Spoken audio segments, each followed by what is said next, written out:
Memories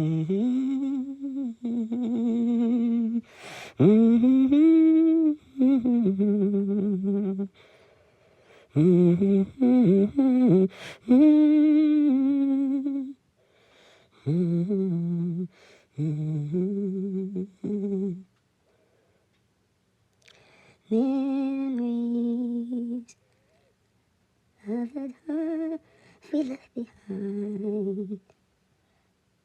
Scatter watercolor memories of the way we were.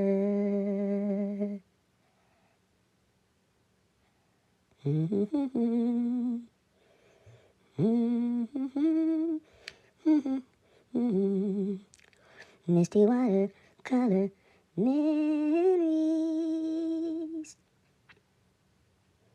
of the way we were, of the way we were. Do do do do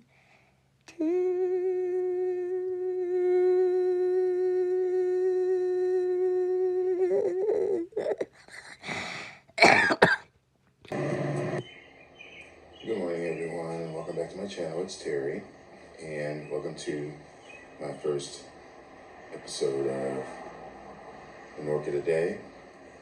And this is an orchid, and this is an orchid, and a very pretty orchid that is shy and hasn't really opened up yet all the way.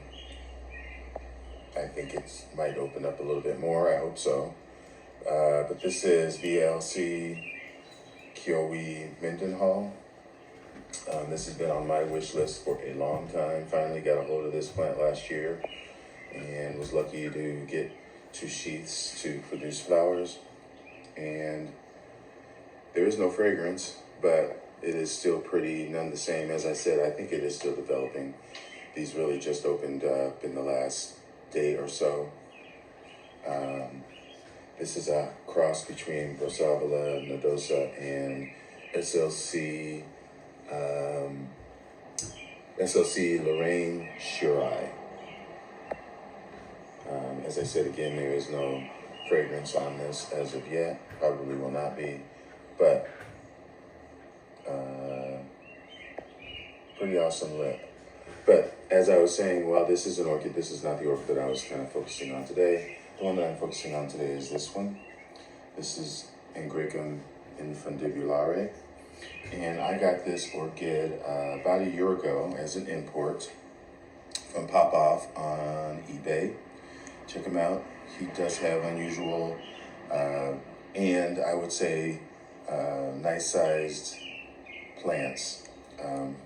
Most plants that I see on his list are very rare, and you don't really see them a lot. Or if he does have one that you can find, the size of it is quadruple the size that you can get it on eBay or anywhere.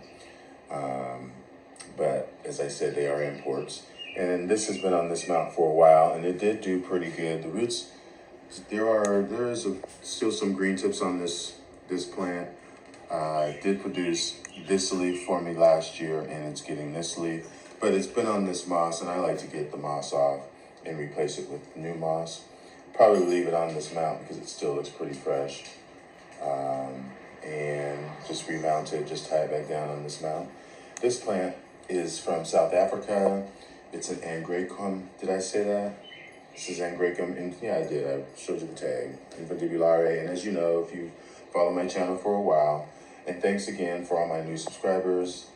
I wanted to say that, and thanks for watching. And if you like this video, please subscribe. But as I was saying before I got back on topic, this is the orchid of the day, and I plan to remount this, and I just wanted to film this before I remount it. I don't want to, you've seen everybody under the sun do a remounting video, and I will just show you the end product. But I do think that this moss, well, it's been on here for a year, as I know, and I just think it needs to be replaced. These plants like a lot of water when they're in growth, and they do grow upright in a vining fashion.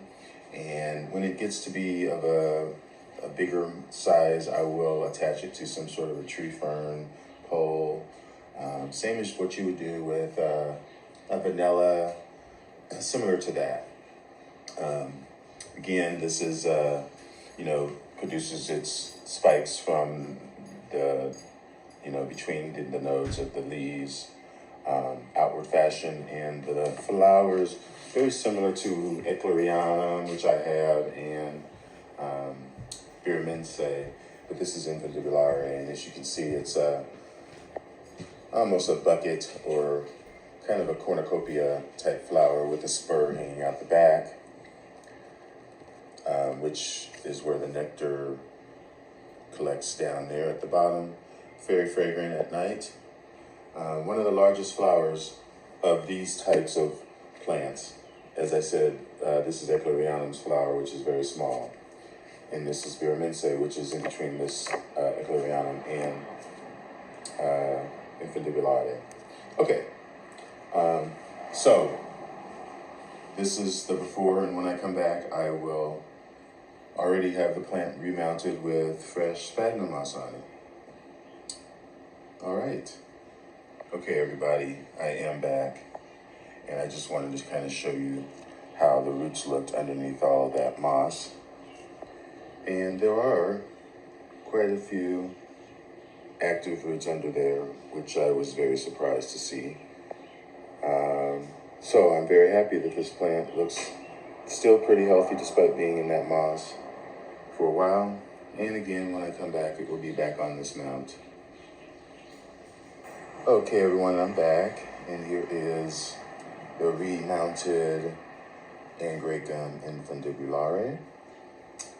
And as you can see, that is what the old moss looked like. It was getting some of the algae in it, and it was just breaking down. This is the new before I put it on the mount, and this is, I lightly just wrapped.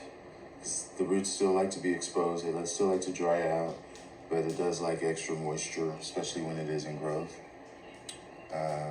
So hopefully, and these plants do not like to be, as everyone who grows Angraecums know, they do not like to be remounted, repotted, their roots disturbed, especially after they are blooming size. So I don't think that this has bloomed yet, so I may be safe. But with all Angraecums, the rule is do not repot after, well, you have to repot, but you have to be very gentle because they hate to be repotted after they have bloomed. I want to mention, while I'm thinking about it, while I have the tag right here, is make sure that you put the date that you are repotting, and do it in pencil. Pencil does not wash off. Okay, just wanted to remind you of that. Very important.